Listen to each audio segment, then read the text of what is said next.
I am Colin Anderson. As you can see, I am a systems engineer here at Embrace. What that means is I get to help customers see how they can achieve their mobile goals and hit their KPIs. This presentation, I'll be focusing on specific areas that can help with monetization issues. Before we get going, I want to talk about Embrace and what is Embrace. Embrace is a mobile data and observability platform that will drive optimal business decisions.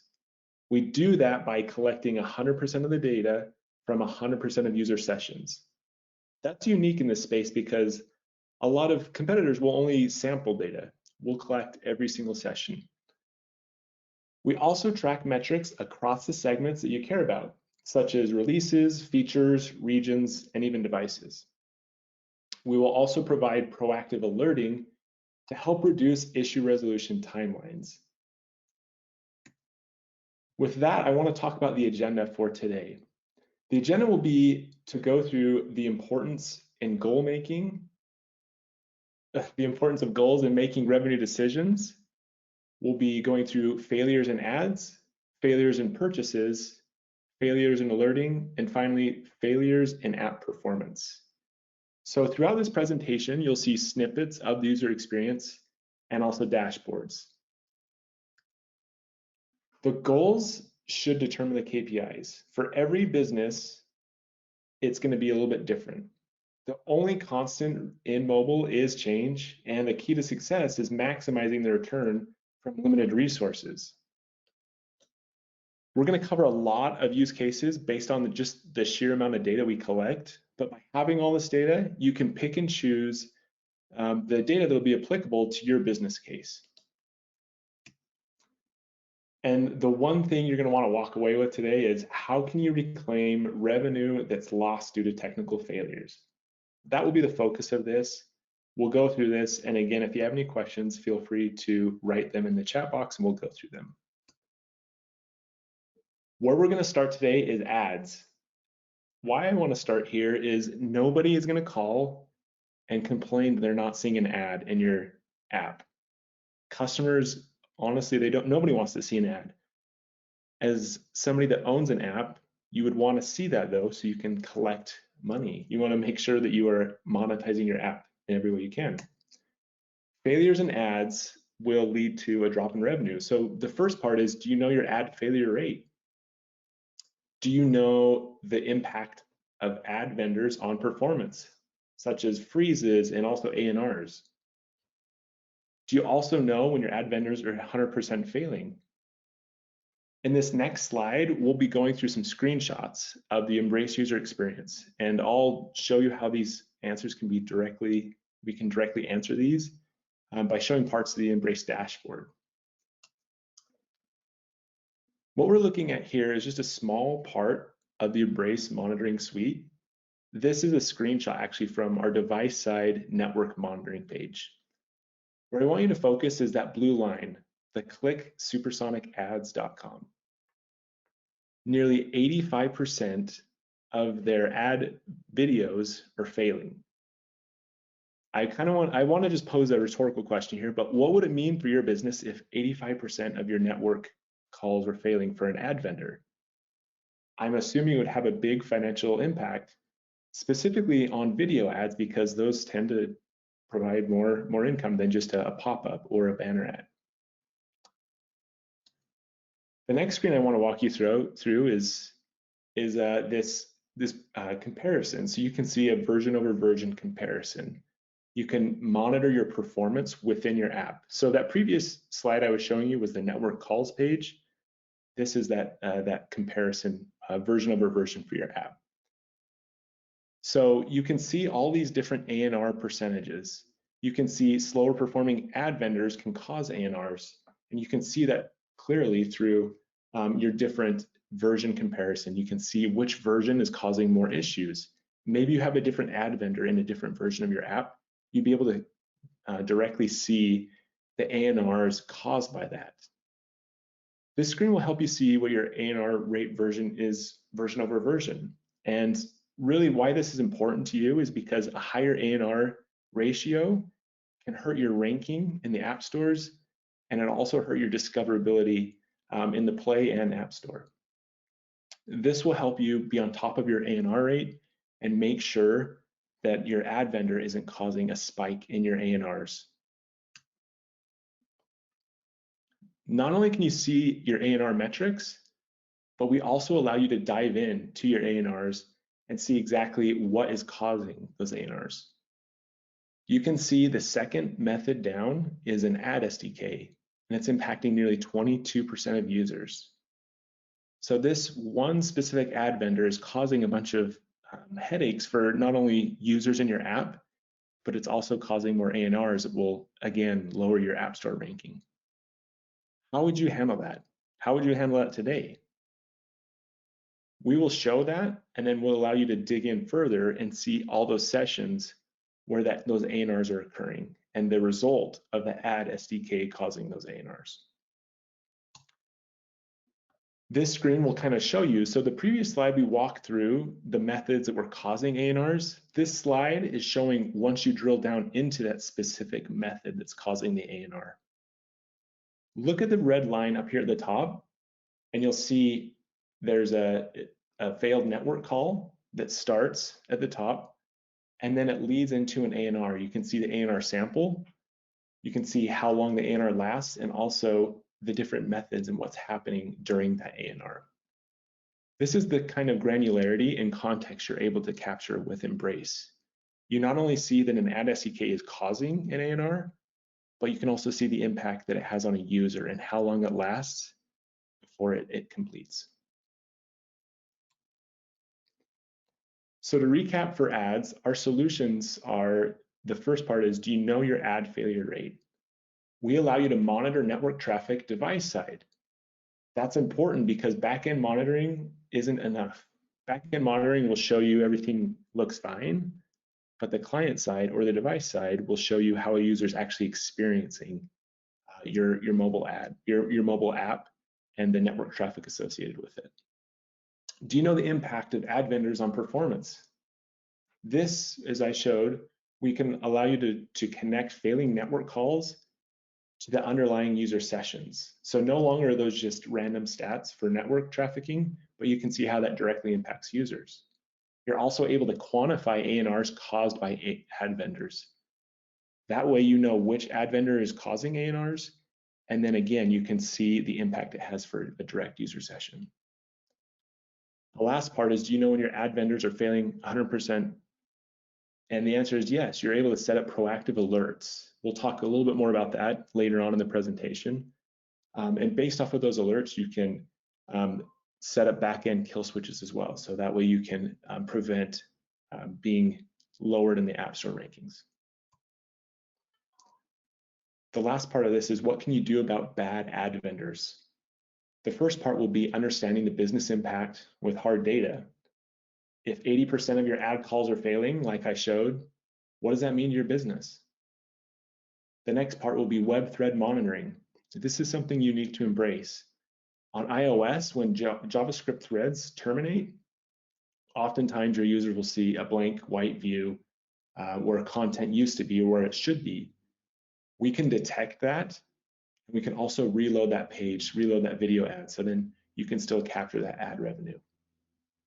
If that doesn't work for you, you can bring it up to the ad vendor and you can present them with that data that you found, and you can suggest that they make a fix, or you can pull that ad vendor and look for another ad vendor.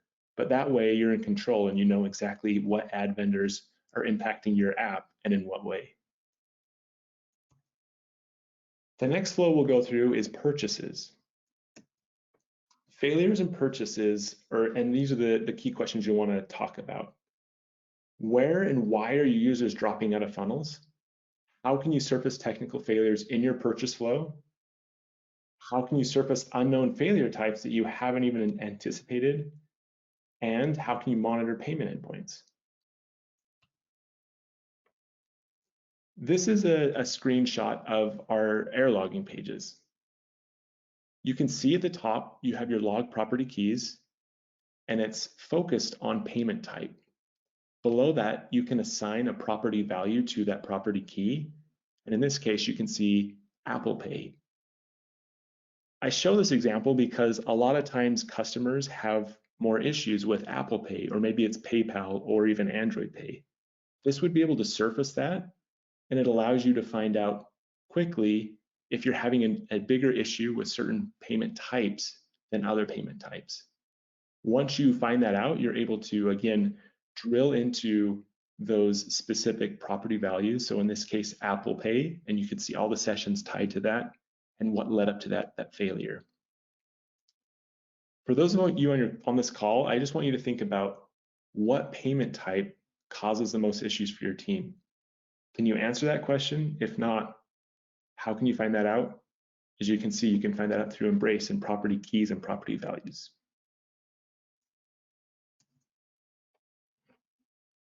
This is looking at a common payment flow.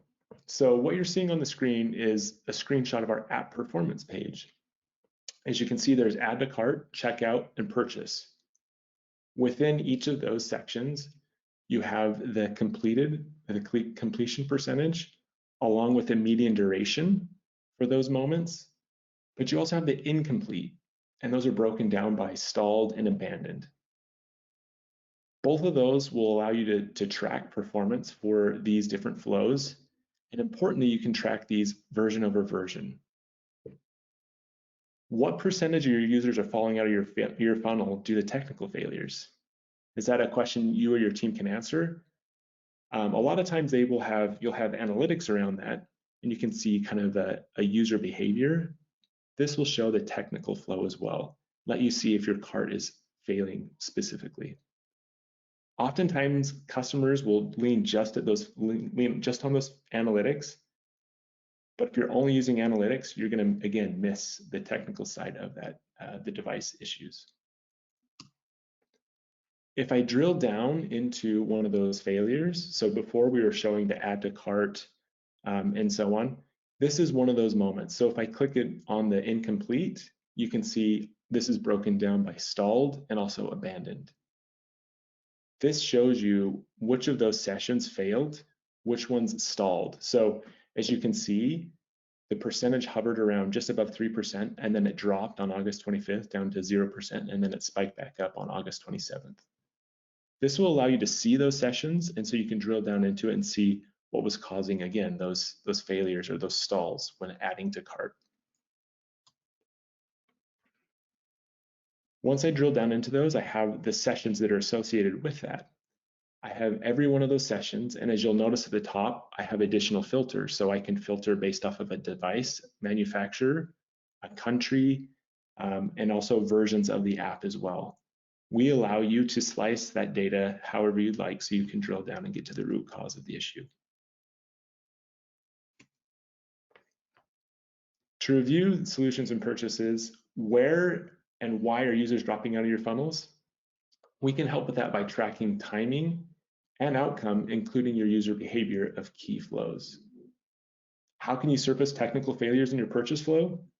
You can do that by setting session and log property values to allow powerful filtering. This allows you to inspect patterns across any and all attributes, as we showed with the Apple Pay example. How can you uncover unknown failure types that you haven't anticipated? You get full individual session context. You can compare good and bad sessions to look for mismatches across a wide range of issue types, including missing calls, out of order calls, user sequence differences, such as users taking different paths through the app. And finally, how can you monitor payment endpoints? You can do that by device-side network monitoring. Again, we'll talk about that shortly and how you can set those alerts. This next section will focus on alerting, how you can be alerted when you want to and not have too many alerts to the point where you tune them out. So some key questions you'll want to ask from this section are, how can you help prevent alerts from being too noisy? Nobody likes the car in a parking lot where the car alarm keeps going off for no reason. That's what happens a lot of times with alerts. A lot of times customers will set alerts, be over alerted, and then they'll turn them off because they don't find them useful. How can you uncover outages before your users can complain about them? Nobody likes to be the last to know. You always want to be the first to know. We'll kind of walk through that and how you can be the first to know. The last thing is, how can you make sure the right team members are being alerted? This new alert page, this will show you those endpoints. This is what you're looking at is the alerting page where you'd set an alert for a specific domain. So in this case, you can see the alert graph preview, so the amount of alerts, the number of sessions that are happening. You also can see this is an alert for network requests. You can see the domain below that, and then you can also filter based off of, in this case, the method. You could filter off of the error code or down to the path as well. So if there's an important billing endpoint that you want to monitor, or an ad endpoint, or whatever that may be, you can filter down to that specific path and domain. And then you can set alerts around that so you can be notified when you want to know about those issues. You also have the ability to set proactive alerts. This is unique because you can set an alert for all 400 errors across every one of your endpoints in your app. You can also set it for 500 errors and also network connection errors. This is kind of a catch-all that will catch any of those errors and then surface them so that you can proactively hear about them and then know about them before you have a customer reach out, or even worse, an executive that reaches out to let you know about an outage in the app. You also, as you'll notice at the bottom, you can manage your exclusions. You can add a domain or an endpoint exclusion for a pesky third-party endpoint that frequently fails that you often have no control over.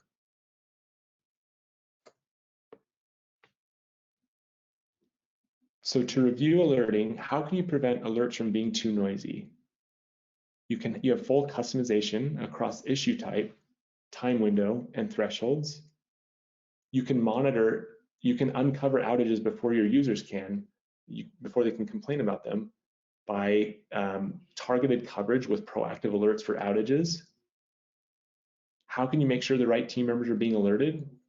We can send to custom Slack channels and emails. So if there's a billing endpoint, you want it to go to the billing team or the team that handles the development for the billing team, that can be sent to a specific channel. Whereas if there's a crash in the funnel for add to cart, it can go to a different team. We can notify and alert you via Slack and also email. The next section we'll focus on is app performance and how this ties to monetizing your app. Failures in app performance. So these are the key questions you'll want to focus on. What areas can be optimized to improve engagement and retention? How can you compare performance across user segments? And how can you track feature health? What you're seeing here is one of our pages for, it's an app performance page for startup. This is comparing the startup times for your different users. You can see they're segmented out by the time frame and how long they take. Interesting, I see the 15 plus seconds, and I see a fair number of users, over 7% of our users are experiencing startup times of 15 plus seconds. That's terrible. If I had that experience, I would quickly leave that app and uninstall it because it'd be so slow, I wouldn't want to use it. What does your app performance look like? And how do your users experience startup? What's your median app startup time? These are some of the questions we'd be able to help answer.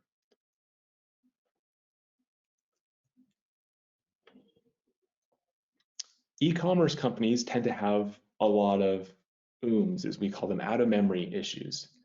This is because too many images are being loaded, and also because a lot of them use web views, which tend to cause memory leaks. Look at the product detail view controller. You can see where people normally close the app, and you also can see where people are running into OOM issues. This screen is likely very over-indexed, and so you can see that at 39.85%, we say that's high correlation because you can see 4% normally close on this page, but nearly 44% of users are running to UMs on this page. So that's a spot of your app that we mark as there's high correlation. I also call this as a hotspot within your app. So this page will let you see if a specific ad provider or someone else is causing specific within your app. This next page will show tracking across countries. So I know I've mentioned it a few times, but we capture every single session for all your users. What that means is very accurate data. It also means we can slice and dice the data in a lot of different interesting ways. You can see from this chart, this is breaking down the US versus India versus China.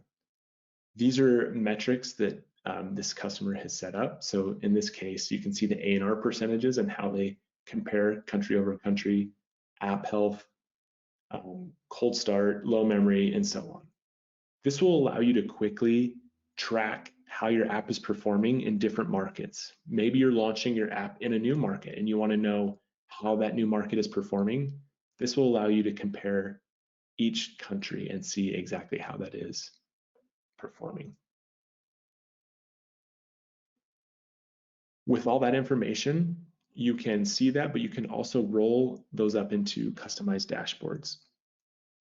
Dashboards are incredibly quick and easy to set up. There could be a dashboard for different teams. Maybe the product team, as you can see, they care about different ones. There's a product dashboard. Maybe there's a performance dashboard for the teams that care about performance. Your QA team will also probably care about a different dashboard than the developers. These dashboards are incredibly powerful because they allow you to view data that is applicable to you, whether it's related to a new release, a new ad vendor that was released, or as I mentioned earlier, a new country that you entered.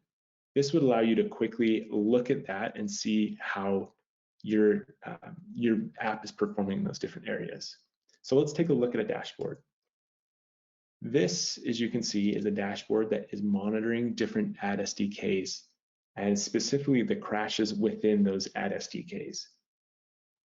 You can see specifically, look at the numbers for MoPub and also Ad Colony. They're a lot higher than Vungle and Facebook. So if I'm looking at this, I would think maybe it's time for us to pivot from MoPub and Ad Colony and focus on Vungle and Facebook instead. Maybe we can monetize that more because we're seeing less crashes, and so we actually realize more revenue from those ads. I just also want to point out that with these dashboards, again, they're highly customizable, so you can show different parts of these different ads.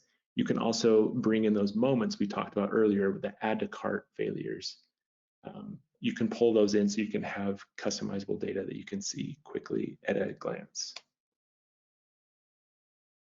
So to recap, what areas can be optimized to improve engagement and retention? You can track key moments for slowness, failures, and abandonment. You can address regressions before they infect the bottom line. We've kind of talked about that through alerting and also through dashboarding. You can be aware of those before they even become an issue for your users. How can you compare performance across user segments?